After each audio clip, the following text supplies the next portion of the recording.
Hello, everyone. Welcome to Negro Leaguers in Puerto Rico. Tonight we will discuss Bob Thurman, home run king in Puerto Rico.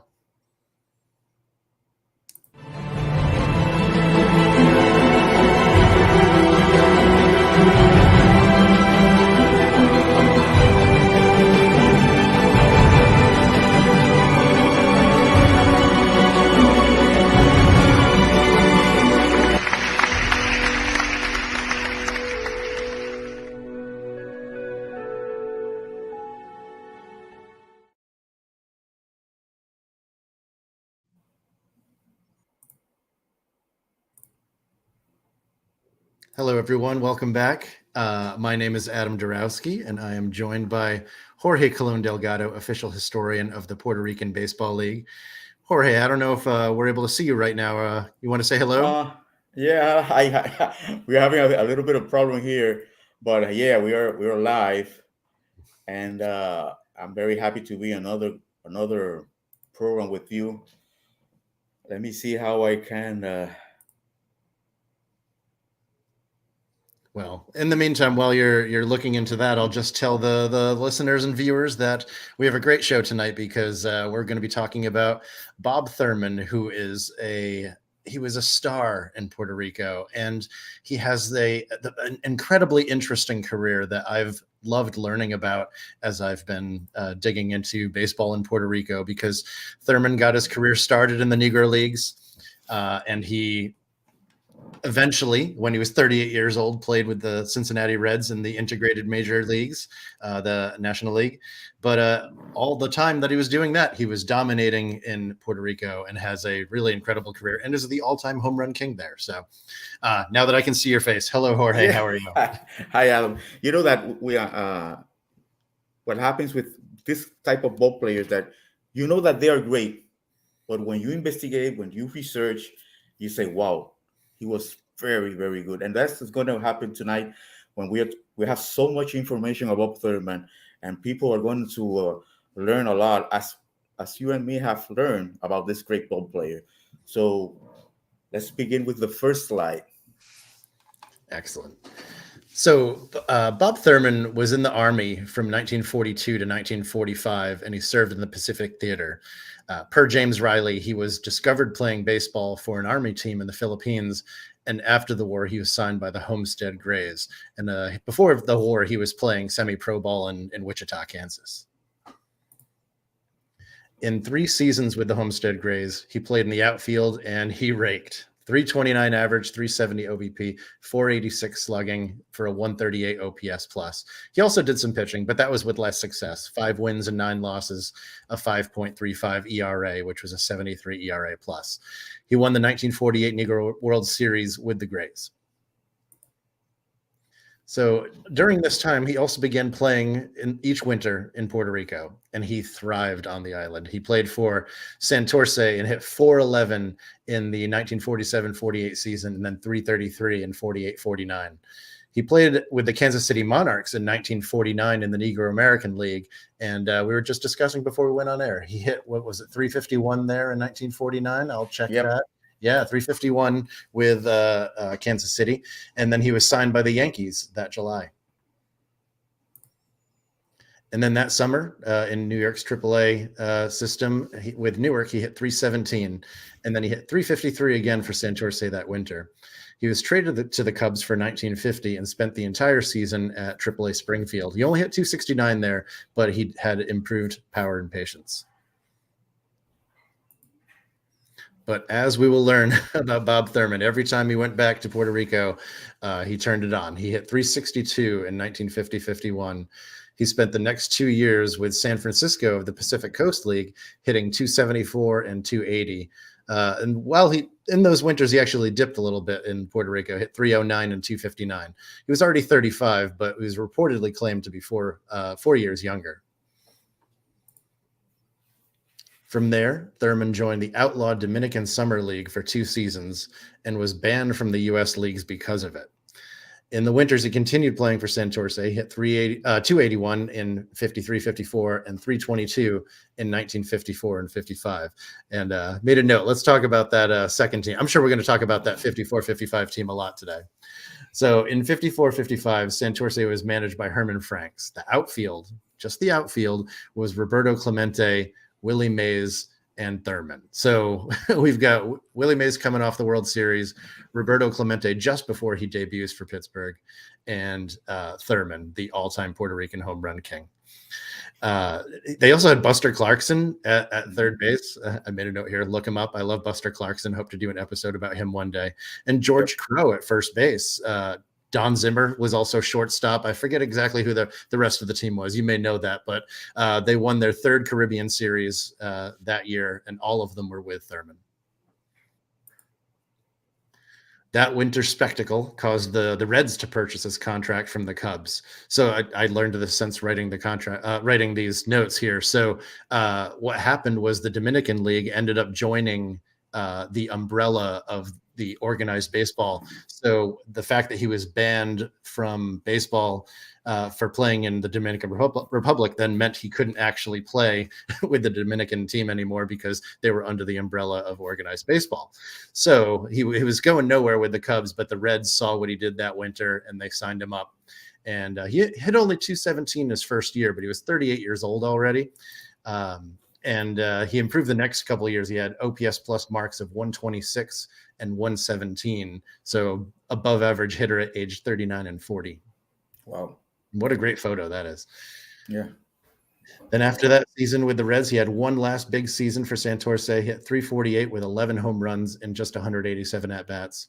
Hit 219 in 56-57 and 264 in 57-58. He played with the Reds again in 1958, but spent most of 1959 in the minor leagues. And then one more season in Puerto Rico, 59-60 with Ponce. Yeah, you've got a photo of him with the Leones there. That's great. Yep. He spent 60 and 61, age 43 and 44 in the minors as well before calling it a career. And in his last year with the Charlotte Hornets, he's still hitting 267 with a 364 OBP and 453 slugging. He was named to the inaugural class of the Puerto Rico Professional Baseball Hall of Fame in 1991.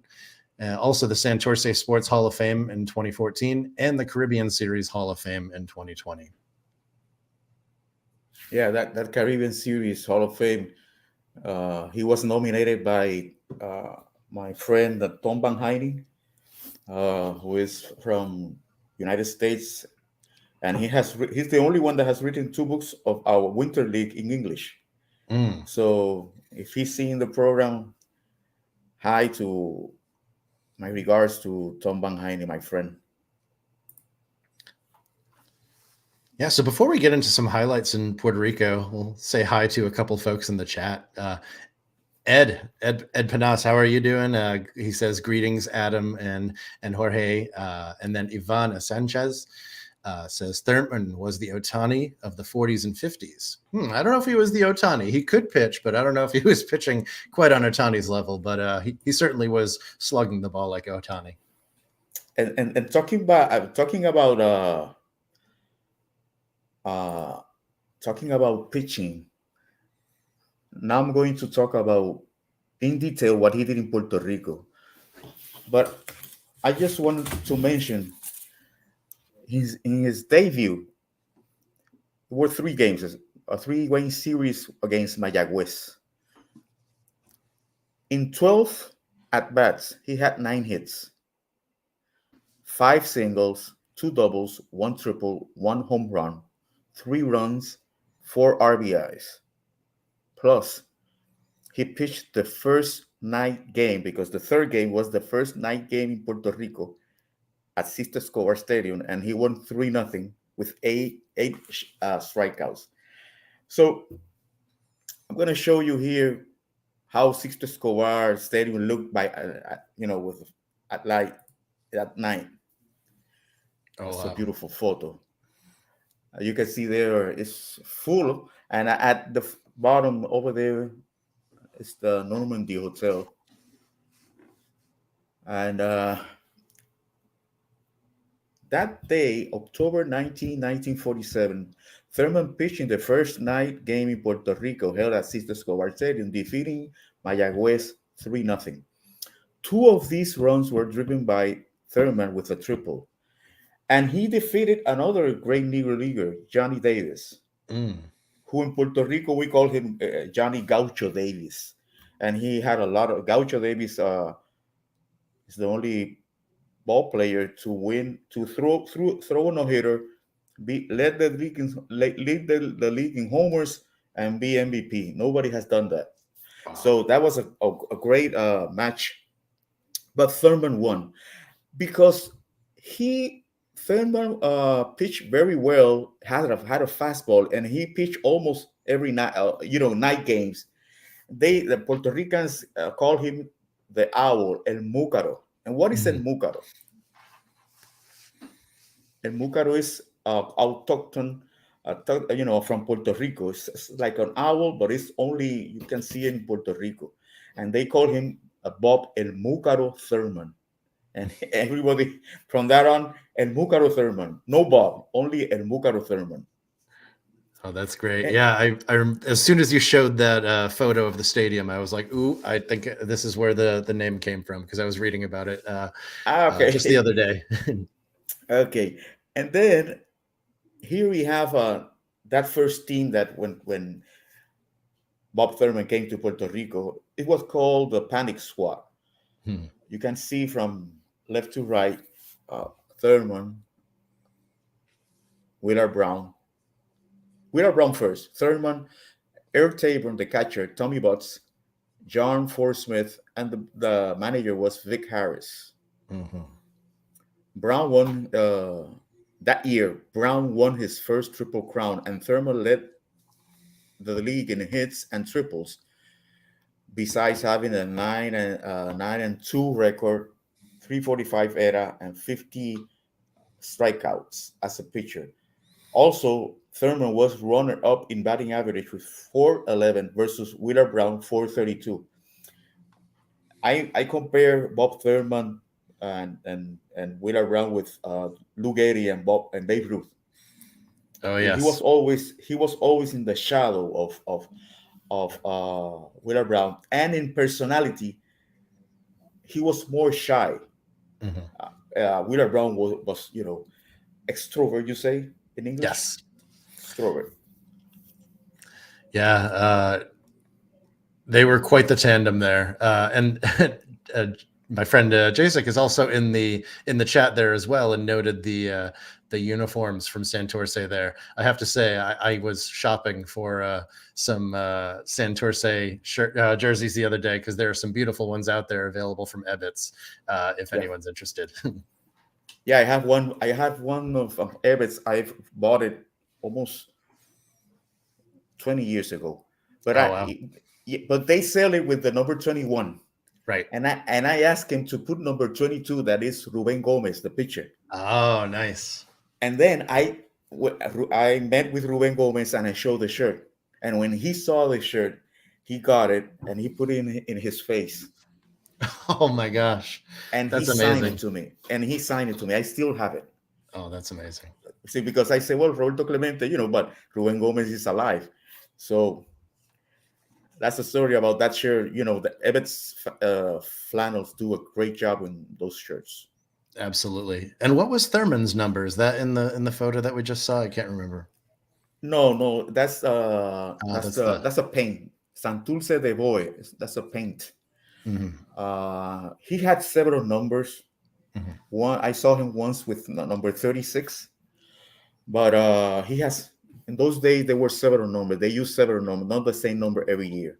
Right. I know that Josh Gibson used number 4 in Puerto Rico because he batted fourth. Right. Yeah. So again, in 1949-50, Willard Brown won the Triple Crown second time, and Thurman was the runner-up in batting. The most narrow margin in the league history: 3.5347 versus 3.5331. Wow. They were head-to-head in that 49-50 season. In 1950-51, he won the MVP award, and he also led the league in hits and doubles. Uh, Leader in triples in 1947-48, 51-52, and 57-58. Also, Thurman was leader in home runs in 48-49, slugging in 55-56, and runs in 49-50. He was the first to hit 100 home runs in Puerto Rico. That was on November 9th, 1956. Now, just After to put, that, oh, huh? sorry. Oh, Yes? go. I was going to say just to put the league leader in home runs there in context. So the seasons were shorter because it was a winter league. Do you know what the single season home run record is in Puerto Rico? I'm sure you do. Yeah, I can look it up because we have had about 25, 28 different schedules. Oh, But I right. think Yes. but I think it was Wheeler Brown with 27, Okay. 27 Yes, Willard. homers. Yeah, 27 homers in 80 games, I think. But I'm going to check that. He was the first to hit the 100 homers, most with 10 or plus 10 plus home runs in a season with 7. One of 4 to hit 10 plus home runs 4 seasons in a row. The others are Wheeler Brown, Candy Maldonado, and Danny Walton. Most with 50 plus RBIs per season with 6. He's the only player with 100 or plus hits in 3 seasons. One of 2 pitchers to bat 400 plus in a season. The other one was Roy Parlow in 1940-41, and he batted 443. Uh, and he's one of 4 players with lifetime average of 300 plus and 500 plus slugging. The Wow. other 3 Oh, are I think I know Wheeler them. Can I Brown. guess? Can I Yes, guess? yes, I think yes, I got them. yes. All right. All right. Willard Brown, Yep, Orlando Cepeda, yep. and I think it's Buster Clarkson. Well, you're right. Yes. Orlando Cepeda is the only Puerto Rican in that club. Very special club. Yeah. And his record as a pitcher was 39-32.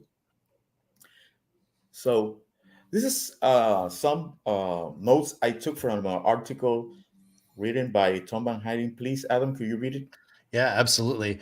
I love this story about how he was signed. Gabe Paul and Bertie Tebbetts, who was the Cincinnati Reds manager at the time, they were down in Puerto Rico in 1954. So that huge season that he had, scouting prospects, including Frank Robinson of Ponce and others, when they saw Bob hit a long home run against a top stateside's pitching prospect. Bob impressed Gabe Paul, the Cincinnati executive, and Tebbetts with his talent and desire. Said they gave me $10,000 to play with Cincinnati, said Thurman to the author. I knew I could play in the majors. They could sign me for nothing and I would play. When I told the old skipper, that's Tebbetts, I'll play for Cincinnati, they wrote me a check for $10,000. Bob was the key Red Scout. So this is much later. Bob was the key Red Scout in recommending and signing Johnny Bench out of Binger, Oklahoma, which was the state where Bob was born.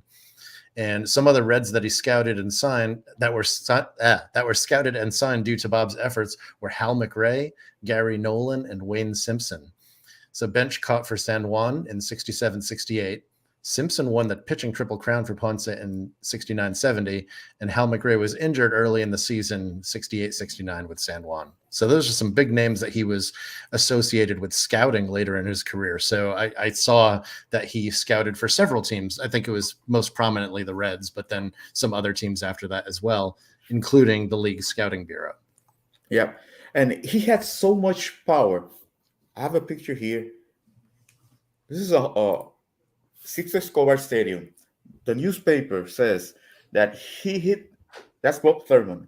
He did hit a line drive, but it kept raising, gaining height, and the ball went over the 2 fences.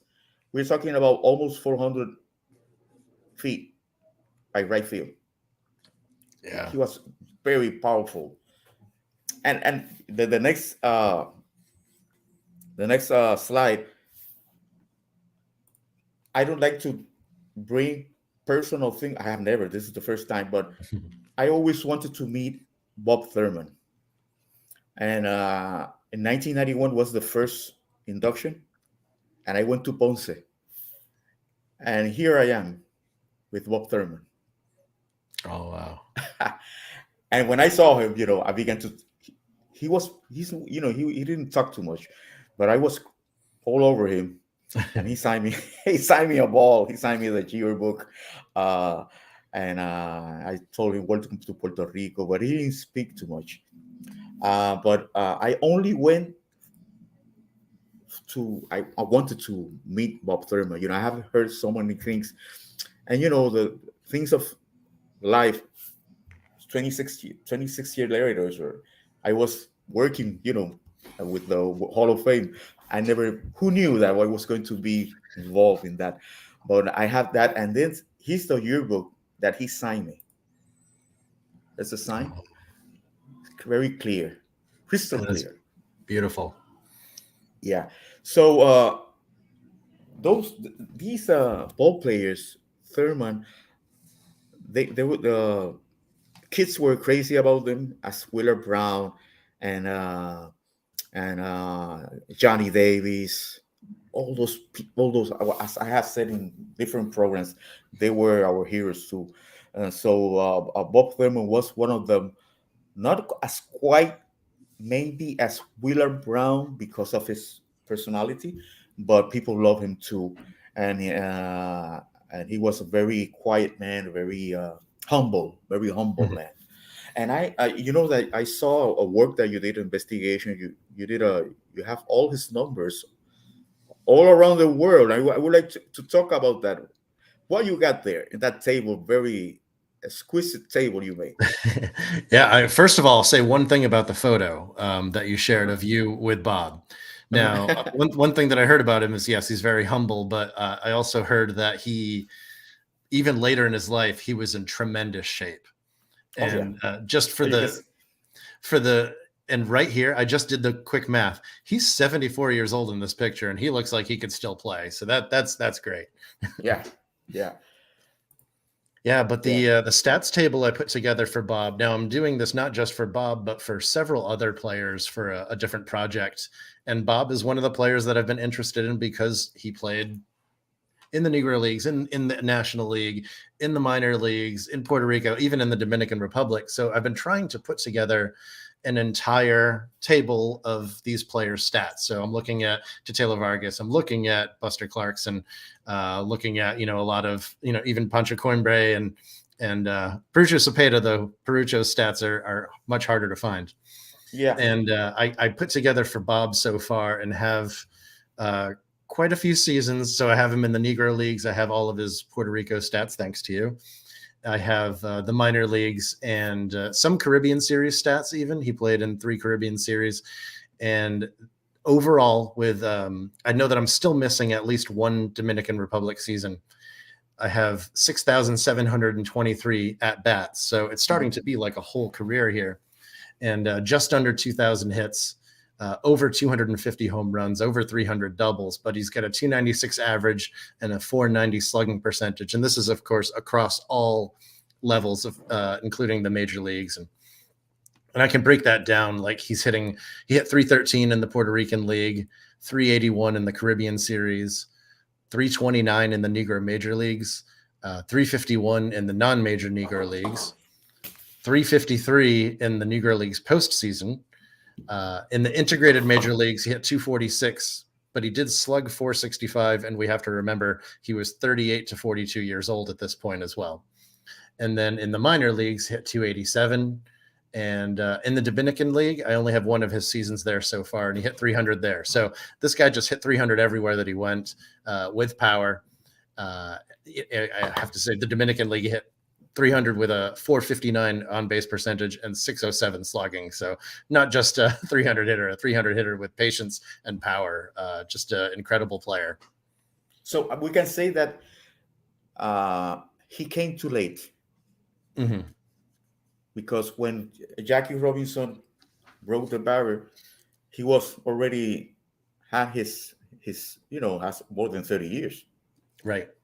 And he told the Cincinnati Reds that he was 5 years younger than he really was. So, they were signing him for thinking that he was, a 33-year-old. And they saw that talent level. And he stayed there for several years, and he hit with power. He didn't hit with the average that he typically did, but he hit for power still in the major leagues and hit a lot of pinch hit home runs. But it's really, he definitely came too late. If he was 20 years later, we're maybe talking Mhm. about, I don't know if he's a Frank Robinson type player, but he's, somewhere in between a Frank Robinson and maybe a Hal McRae type player. Mhm. And you always, every time we talk about a Negro leaguer that came late, you say, what would have Mhm. happened if he came earlier or Right. later? Exactly. It's keep saying it's a shame. It's a shame. You know that you mentioned a little while ago, 381 in the World Series and the Mhm. Caribbean Series. Yes. That's the highest average in the first stage of the Caribbean Series. Yes. 381, and that's why Tom Van Heining nominated him. In his letter, he put that. That's where I learned that he had the highest in the first stage of the Caribbean Series, and he went. He was inducted with Buster Carson in 2020. Another Wow. thing that Santurce, we talk about later of Santurce's 54-55, he was the right fielder of Santurce. So Mhm. Clemente was the left fielder. Clemente played almost that year left field because when Thurman was pitching, the right fielder was Luis Olmo from the Brooklyn Dodgers. Right. And you have Clemente in left, Willie Mays in center, Olmo in right, and the three of them field the ball basket catch. So that was to go to the ball a game and see the three outfielders catch the ball here. That was amazing. And that's the only time you could see that with Santurce. And that team we had Harry Chiti and Valmy Thomas catcher, George Crow first baseman, Ronnie Sanford second, Don Zimmer shortstop, and Buster Carson third baseman, and then the outfielders that I mentioned. Plus, the pitchers were Sam Jones. Sam Jones, he won the Triple Crown that year and was the MVP. You have Ruben Gomez, and you had Bill Gleason, Right. who is still alive. I would like to have him in the program. Oh, amazing. Yeah, he's still alive. And that was a great, great, great team. A great team. Herman Franks was the manager. And Clemente once, when Clemente won the World Series with the 1971 Pittsburgh Pirates, they asked him, "Is this the greatest team you have played?" And he said, "No, Santurce 54-55." So Clemente put Santurce 54-55 above Wow. the Pittsburgh Pirates that won the World Series in 1971. Yeah, I was reading about how Don Zimmer called it one of the best teams he's ever seen as well. For him to say that, I think it was much later in life too, that he was still remembering this team like 40 years later in that way was quite special. Yeah, you know that I I don't know you know that I wrote a book about that team. I did see I, that. I Yes, yeah, but I'm gonna maybe next year I'm gonna publish in English that would be because amazing. there are a lot of history in that season. With you can see Mays, how Mays help Clemente in the morning, some tips, and Orlando Cepeda was the bad boy. Oh, no way. Yeah, his father Perucho brought him every morning at 11 o'clock to the ballpark, Cito Escobar Stadium. That's So amazing. yeah, there's so much history, and I know that you are a great admirer of Perucho. I just learned yesterday, yes, no, yes, Saturday in the library, the first major league team to come to Puerto Rico was Cincinnati Reds, 1936, and they play against Brooklyn Eagles, against Ponce and Almendares, a series. Mm. They only won 2 games and lost 5. But Perucho Cepeda was with the Brooklyn Eagles, Oh, and he hit a home run against Cincinnati. oh, wow.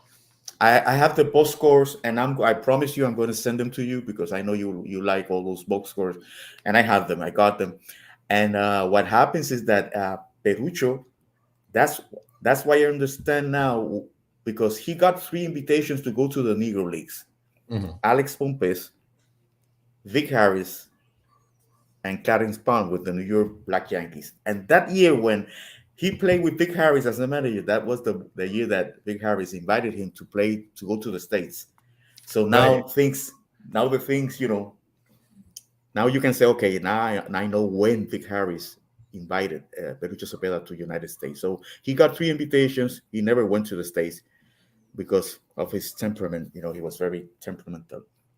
Mhm. But that was another great ball player. So that's the history of Thurman.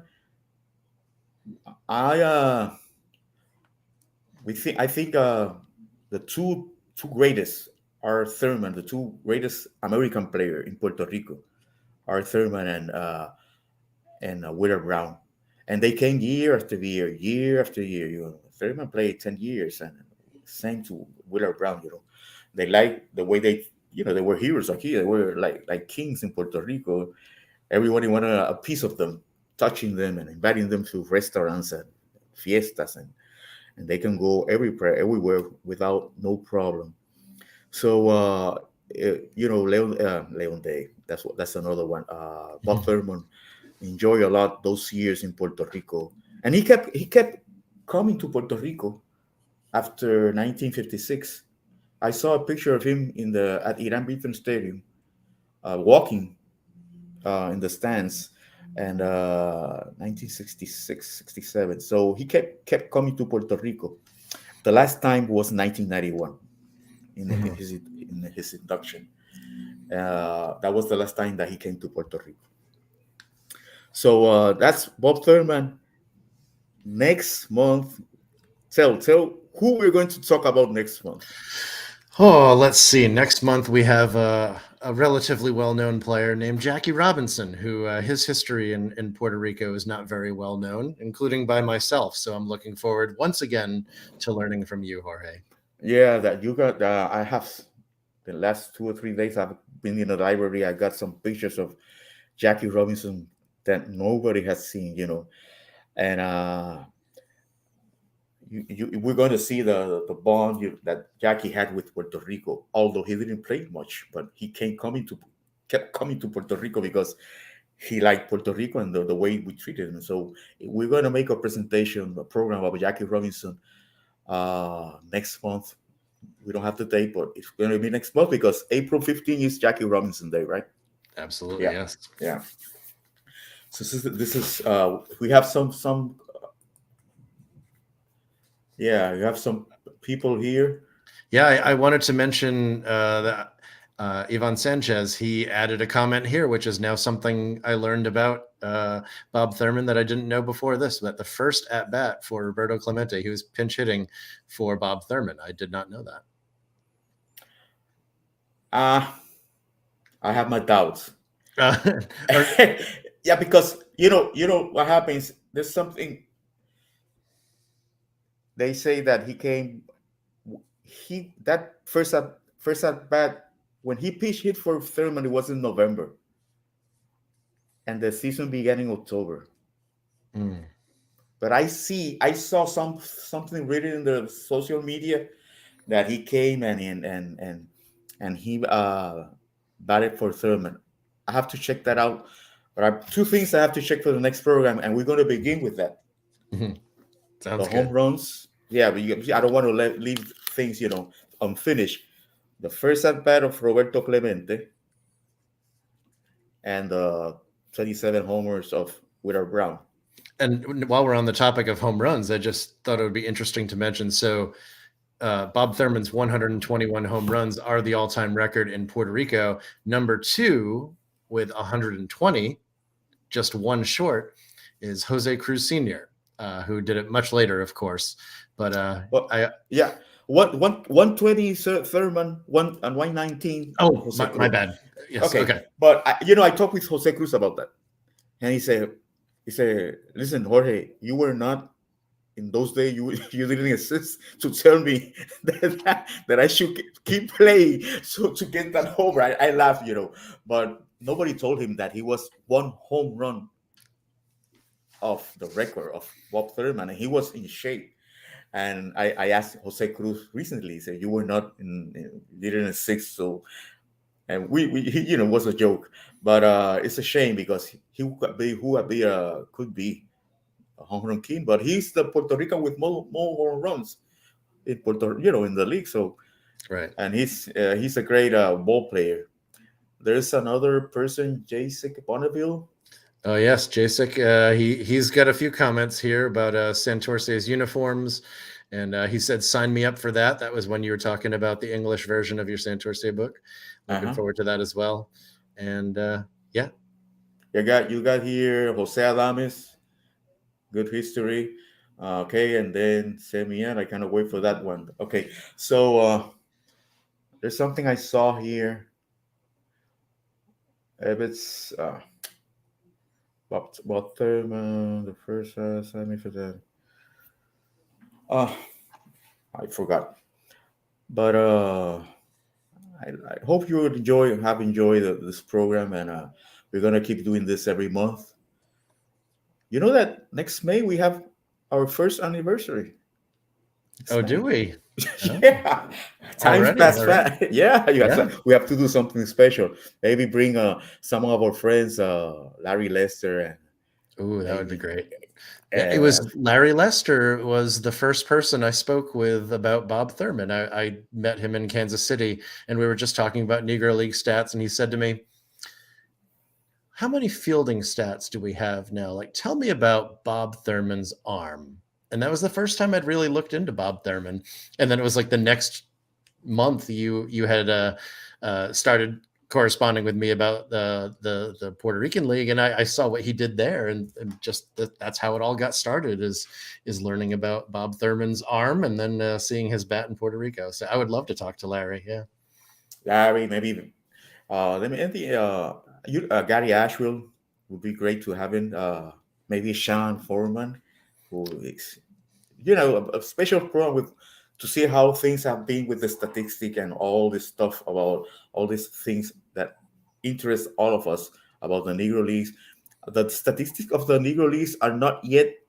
You know that there was going to be alliance going to be official, but they haven't done nothing, right? I haven't heard anything about No. what Elias or Major League Baseball is doing. I do know that Fangraphs added them to their site as well recently. So that's now Baseball Reference and Fangraphs have them. Seamheads actually just today has an update that's coming to Baseball Reference that has just a little bit more data. So I noticed that our friend Pancho Coimbre now has Mhm. 30 more plate appearances over at Baseball Reference today, more than he did yesterday. So just a little bit.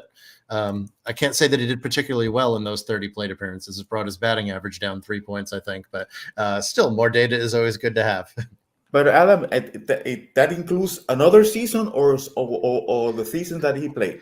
It's not a new season. It's mostly Okay. just new games discovered in 1940, 41, and then a few in 1945. But I think the 1945 is pretty much exclusively the Baltimore Elite Giants. So we've a lot of the players like Tommy Butts, Henry Kimbrough, a few other Elite Giants players have a bunch more plate appearances. Roy Campanella, for example, had 76 more plate appearances added to his record today.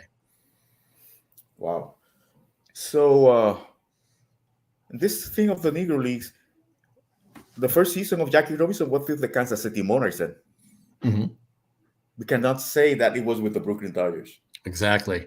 In fact, in StatHead, the search tool that we work on as well at Baseball Reference, we have a rookie status filter Hmm. where if you're looking for players' rookies seasons, we had to figure out like what are you going to do with Jackie Robinson? Do we want to consider 1947 to be his rookie year? Or is it 1945 when he was a rookie for the Kansas City Monarchs? So we had to end up adding an option where he could search for a player's rookie year, no matter what the league, or just their rookie year in the American or National League. So that was one of those things that we had to figure out the best way to handle it when we combine the stats like that. Yeah, that changed history. It sure did. For Puerto Rico, it changed because right now Iran Bithorn was number one and now is number 11, Right. and Luis Olmo is number 12. I'm writing a article about that. Although the first 15 Puerto Ricans in the big leagues since December, 2020. Ooh, Our friend Ed Pana is working on a painting Ruben Gomez in the 1939 road uniform. I can't wait to see that, Ed. That's going to be amazing. Ed does incredible work. Yeah. So look him up on Twitter and make sure you follow him. Great stuff. So no more. We'll until next month. Next month, Jack. Let's see something here before we go. Okay. YouTube channel Negro Leagues in Puerto Rico. You can follow us there. That's the Twitter. NegroLeaguesPuertoRico.com. That's the webpage. I use that page all the time. I recommend that people look it up. It's not just the stats for the Negro League players, but also you tell about the awards that they won, the records that they set. It's really, really incredible.